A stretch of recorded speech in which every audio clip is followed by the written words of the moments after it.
Ouganda Sénégal bi nga xam ni 19h la 7h ci ngoon tey Sénégal ci Coupe d'Afrique bi supporters yi daal seen xel dalul ci li ñu njëkk a gis rawatina ba ñu Algérie dooree 1-0 ak keroog première mi-temps bi ñu def diggante ñoom gaynde yi ak ñi nga xam ne ñooy Kenya est-ce que yaakaar nga ni équipe bi tey dina wane xar kanam gu bees. salaamaaleykum Babacar maa ngi lay nuyu di nuyu Georges si invitation bi. di nuyu waa Saloum aussi bi ma jógee donc di wax si match Sénégal bi tey donc je pense que tey on est obligé de faire un très bon match parce que lu tax on a un adversaire coriace devant nous et que li ñu jote wone ba léegi doyagul xel c'est-à-dire que l'équipe n'est pas constante chaque fois li ñuy wone ak li ñuy wone après du nekk benn donc ça c'est un peu amélioré match bi passé mais je pense que tey pour gagner cette équipe ougandaise il nous faut vraiment une très très bonne équipe. naka la équipe bi war a taxawee xam nañ ni góol numéro 1 bi ñibbi na France moom Edouard Mendy gannaaw ba mu gaañoo défense bi match bi passé amoon nay blessé am ñeneen ñu bees ci rawatina latéral yi Lamine Gassama ak Saliou Ciss ñoo fa nekkoon xëy na Lamine Gassama dina des Saliou Ciss mooy demaat ci sa gis-gis wala Sabaly bu tane moo war a taxawaat foofa côté gauche. man selon mon avis équipe on change pas une équipe qui tourne. Donc il faut une concurrence dans une équipe. Aliou changer une équipe il n'a pas eu de bons résultats, moi mu changer, sinon du changer.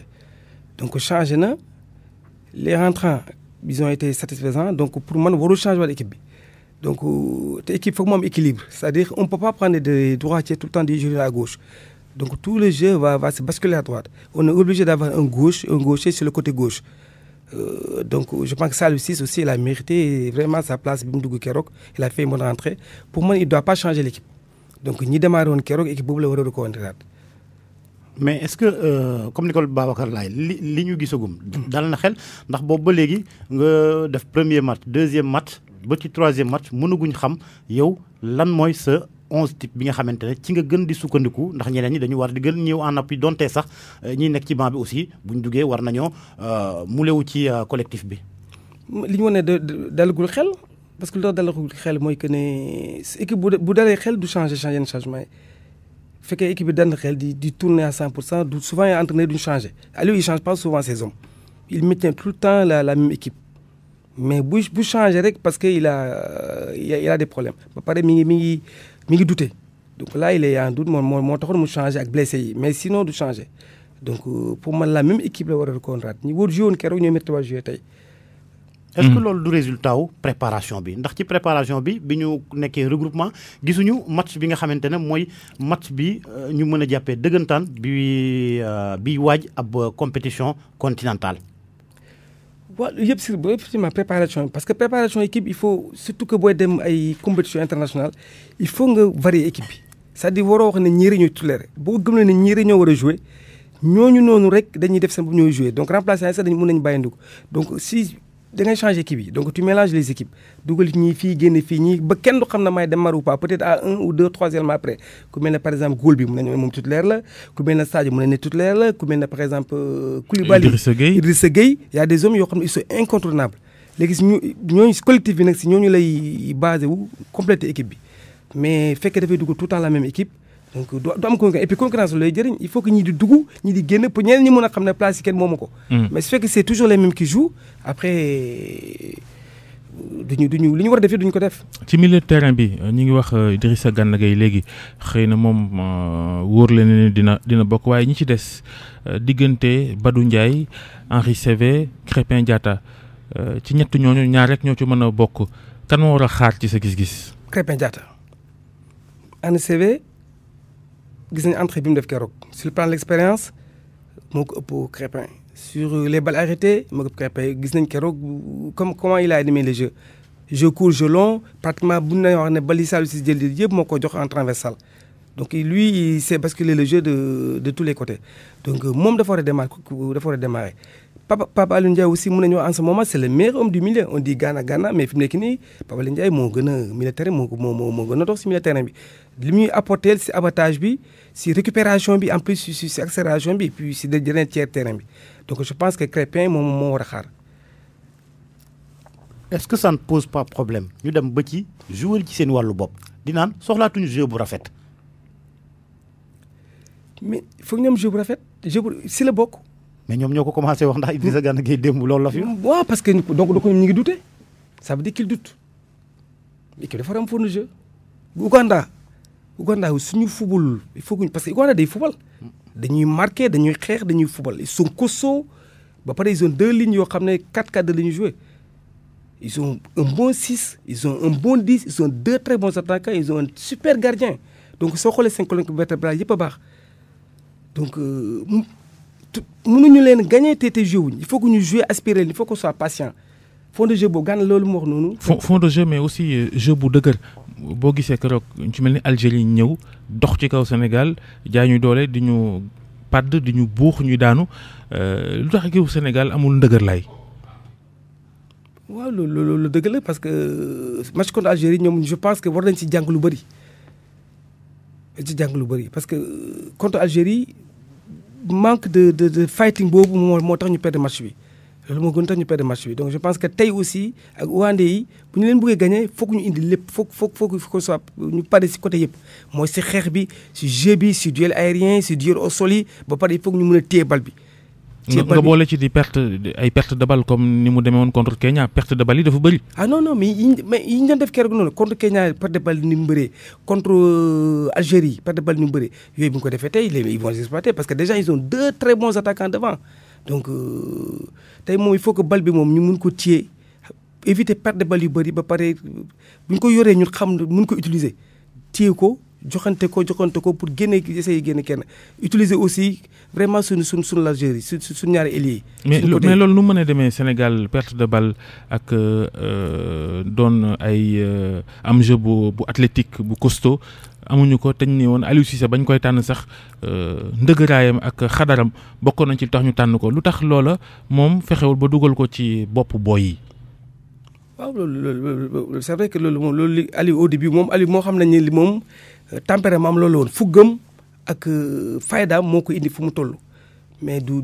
ay qualité football la intéressé bu fekkee qualité football kese la mënoon a bañ a egsi mais jom ak fula moo ko indi fi mu ne donc loolu la waroon inculquer xale yi tout au début mais équipe bi soo xoolee à chaque fois qu'on perd équipe bi ñuy dajal lu ñu gagné mooy loolu mooy fighting bi xeex bi présence physique bi te pourtant bon na am na ay éléments yoo xam ne war nañ parce que match bu nekk aussi ak choix éléments yi donc war na mën a am éléments yoo xam ne war na mën leen dugal match yu mel nii mais problème mooy que ne choisir aussi choix joueurs yi aussi man je pense que moo des fois moo doyul mooy dañu bëri ay joueurs yu ndaw dañu bëri joueurs yoo xam ne sur le plan mondial du taxaw léegi football foo nga am doole waxuñu ko tudd football mais aussi mënoo tout le temps am équipe yoo xam ne ñu si bëri dañu tuuti je parle par exemple un exemple de Moussa Wagué pour man Moussa Wagué c'est pas un élément boo xam ne en Afrique dina jàll. En Afrique parce que suñ xoolee match bi parce que je pense que Gassama su marqué woon Mahrez waxuma Mahrez du dem mais peut-être que dina am moins de espace pour dem parce que Gassama c'est un joueur ultra défensif loolu lañ ko doyee. Wagué kay léegi yëfu Barça lay def léegi. waaw moo taxit dafa et puis pour man waruñ mën a jël joueur boo xam ne il joue pas sur le plan international wala di nekk di titulaire parce que moom il joue pas critère de sélection mooy lan il faut prendre les joueurs qui jouent en club qui sont titulaires. C'est le même cas que Diao. Malgré que mi ngi ñëw mais Diao il n'a pas beaucoup joué. Moo tax il a des problèmes physiques on le voit. problème yëpp loolu la. leneen nemeeku nañ ko. Algérie Aliou Cissé bi mu defee conférence de presse am keneen ka itam di adversaire am di entraîneur u Algérie daanaka nee na sax xam na li Sénégal di teg mu ñëw dóor ñu. démb itam noone la demee ci entraîneur Ouganda. ñoom nee nañ observé nañ Sénégal xam nañ fan la ñuy jaar pour exploiter sunuy faiblesse. waaw mais équipe bu nekk équipe gis nga fu nekk ni football bi koy dajeel di nga ko xool benn ñaar ñett da nga yónnee ay superviseur di dem xool yi ñun aussi yónnee nañ ay nit mais Assane dem na seeti leen. mais bu demee ba entraîneur yi mel ni sax ñoom ñoo ñu defal classement ndax loolu la nit ñi di wax sax bu ñuy jéem a chayute. waaw mais parce que ñun du ñu fa moom tout le temps pratiquement mooy li ma la wax rek moom les mêmes lay dugal tout le temps les mêmes lay dugal et puis li ñuy perte match yi ñuy gagné souvent lépp la ñuy gagné li ñuy perte match yi tout le temps moom mooy bokk dañuy ñëw duñu li ñu combat physique bi parce que football léegi physique bi la combat physique bi la il faut la présence physique il faut xeex da ngay xeex ba suppu jaleñ mbëkkante daanu ba pare booy rebal bi def si li si war a def donc léegi ku ñu daje rek loolu lay wax pour intimider ñu Sénégal xam naa li ñuy joué Sénégal il faut nga def leen nii il faut nga def leen nii pour gagner leen donc c'est à lui de rectifier moom il est là pour ça ba pare mu déglu il faut qu'il soit ouvert il a Mayacine il a un des meilleurs entraîneurs en Afrique expert la su jegee Mayacine bu dégloo Mayacine je pense qu'il peut aller loin. yaa ngi naan les mêmes lay teg am na joueurs yoo xam ni da leen leer dañuy football ci wàllu coowal numéro 9 bi Mbaye Niang lay teg titulaire am na ñeneen ñoo xam ni jàpp nañ ni keneen war naa mën a ñëw waaye bu tegul Mbaye Niang indi Moussa Konaté yow noo gisee loolu. man si j'étais à sa place Moussa Konaté déjà man duma ko yóbbu man mënuma gis un Famara Diédhiou qui met 16 buts en Angleterre depuis 2 ans. en championship depuis 2 ans. mu jël koo xam ne il a marqué 7 buts déjà il y a un premier choix bon mon choix. du football Amiens. parce que le choix ne se moom mooy entraîneur muy fait ses choix kenn du ko discuter choix entraîneur ak classement entraîneur kenn du ko discuter mais par contre je pense que joueur bi de performance régulièrement war na ko mën a xoolaat s'il était dans la tanière génne na si sans raison kenn xamul la moo tax mu génne ko si donc war na ko mën a mu xool Mbaye Niang aussi il a fait une bonne saison en France mais il n'a pas de réussite donc war na mën a dugal keneen je pense que Moussa Konaté mais à la rigueur Mbaye Diagne parce qu'il marque des buts lu ñu mën a wax avant-centre la mais na ko dugal en temps plein bàyyi ko mu joué ñu xool s'il n'est pas satisfait de lui kontaanul mu jéem a xool ak keneen mais Mbaye Niang il nous apporte pas il a un doute parce que attaquant dugal kan la boo toogee benn match ñaar dugaloo rek tu as des doutes. football na ñetti match dugalul ci Coupe d'Afrique bi. dugalul Coupe d'Afrique donc c'est une raison pour mu génn ko dugal keneen parce que su ko defee remplaçant dugalaat ko bu njugaatee mun a dugal mu gën koo te gën a mun a fireeku mais le problème mooy que on a ka Mbaye Diagne aussi parce que Moussa Koné gis nañu ko keroog donc il est rentré mais il rentre mais il apporte pas li muy indi bëriwul trop daal. est-ce que Aliou Cissé tamit contrat bi ñu ko signé ne ko li tax ñu yokkal sa contrat mooy nga jël Coupe d'Afrique bi loola est-ce que lu baax la ci boppam ak esprit équipe bi pression bi mën a teg ci moom est-ce que du ko janna xel sax faf mais dina ko janna xel parce que souvent boo dem grande compétition comme li France yi dafa yeneen pays yu mag yi yaa ngi dem grande compétition peut-être que contrat bi même bu fi nekk à terme mën nañu signé benn avenant yokk ko tuuti. mais pas dire signer un contrat 3 ans la boo gagné lii parce que fi ne nii boo ko dàqee da nga koy fay tu es obligé de les payer. bon nee nañ am na c'est sans nu ñu ko wax sa ndàmpaay sans ndàmpaay bu ñu ko dàqoon tey nee ñu duñ ko fay benn ndàmpaay foog naa loolu déggoog ñoom. mais lu de façon mooy xeetu contrat boobu dañ laa signer pour nga jël Coupe d'Afrique loolu métti na tuuti quand même. mais métti na loolu amul fenn loolu mosuma ko dégg amul fenn Coupe d'Afrique da ngay dem da ngay dem uti comme ñëpp. mun nga ko gagné ko mun nga ko bañ a gagné donc da ngay ñoom xam nañ ne donc ñoom bu ñu demee ba signé contrat boobu peut-être que ñoom aussi ñi ko signé loolu am nañu ay doute parce que nit ko wóolu dëgg doo ko ne da ngay def lii boo def lii mu jëlee la fi donc je pense que ne mënoon nañu ko signé benn contrat teewul aussi comme ni ñu def ñeneen ñi boo def résultat ñu dàq la mais si lu met plus de pression na ko léegi boo gagné dañuy dàq ça veut dire que léegi moom loolu li nga wax noonu dina ko janaxee. on met plus de pression sur lui daal. keneen ko xam ne tam jot nañ pression am ci moom mooy Sadio Mané ndax méngale gi ñu koy méngaleeg Mohamed Salah ñaan Salah dugaloon na 2 bi moom dugalul woon keroog moom dugal na 2 bi est-ce que moom it bu fekkente ni dafa nekk foofu di xool ci yeneen joueurs yi nga xam ni ay star lañ ci Coupe d'Afrique bi loolu tam du ko yàqal ci Sénégal wala da koy gën a jox jom. mais war na ko mën a gën a jox jom parce que ay nawle la fa nekkal te nawle yi mu fa nekkal yëpp muy ay Salah ay Mahrez les grands joueurs les frères Ayou ñi ngi def seen Coupe d'Afrique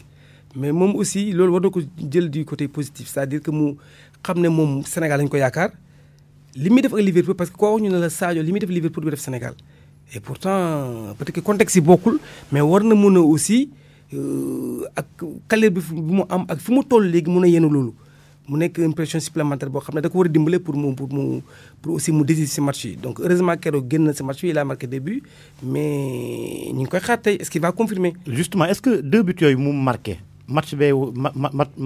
seen match contre Kenya est-ce que mënul doon ab déclic ci moom ci compétition bi. ah si mën na nekk déclic ci ngoon ça parce que bu dugaloon keroog dina gën a jaxasoo na gën a douter. mais comme dugal na keroog loolu fi nekk nii dina ko wàññil un poids supplémentaire si poids bi li mu yéene woon si ay mbagam donc logiquement tey war na mën a ñëw mën a confirmer waa li mu def keroog. beneen cas mooy défense bi xëy na Salif Sané ñu ngi xool ba xam dina dellusiwaat bu dellusiwaatul est-ce que match bu toll ni Ouganda da ngay tegaat Cheikhou Kouyaté ci axe central bi wala Boy Cissé Pape Abdou ngay indiwaat kooku moom xëy na mënatuñu la njort ñu dugal ko ci équipe bi est-ce que c'est pas discutable tamit choix Aliou Cissé di jël Cheikhou Kouyaté comme pièce de rechange dépanné wu ci défense bi bu amee problème. parce que je pense que bi muy jël Pape Abdou Cissé c'était pour mu nekk troisième défenseur central. Il a fait une bonne saison en Grèce.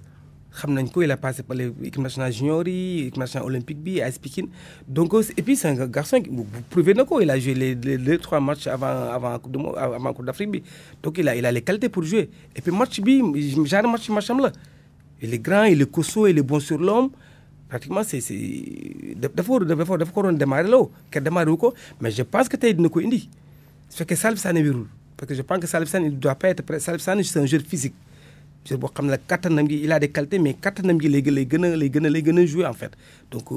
comme dafa gaañu woon je pense que ça va être trop juste mu mun a parce que match yi il faut nga pare physiquement surtout que joueur mel ne moom il faut que mu je pense que na pare à 100% mais su man li ma xalaat mooy que ne su fekkee parewul mu indiwaat Pape Abdou Cissé je pense que c'est mieux. Adama Ndiaye ñu fàttali ni gannaaw ba nga fubalee ba noppi da nga jublu ci wàllu jaayum joueur. agent recruteur. demoon Marseille di leen utul ay joueurs Sénégal ak Afrique. mercato bi fi mu toll nii mi ngi tàmbalee jax. mais gëj nañoo dégg sénégalais yi di jaabante ci club yi ñu leen di soxla di leen woo di leen jënd loolu lu ko waral est-ce que dafa fayit ndax bu weesoo Sadio Mané Koulibaly ak ñenn ñi rek doo dégg club yi mag yi di xëccoo ay sénégalais lu tax loolu. C'est vrai que avant Babacar avant affaire yi gënoon na yomb trop je me rappelle à la fin des années 80 début des années 2000 il y avait beaucoup de joueurs sénégalais yëpp man pratiquement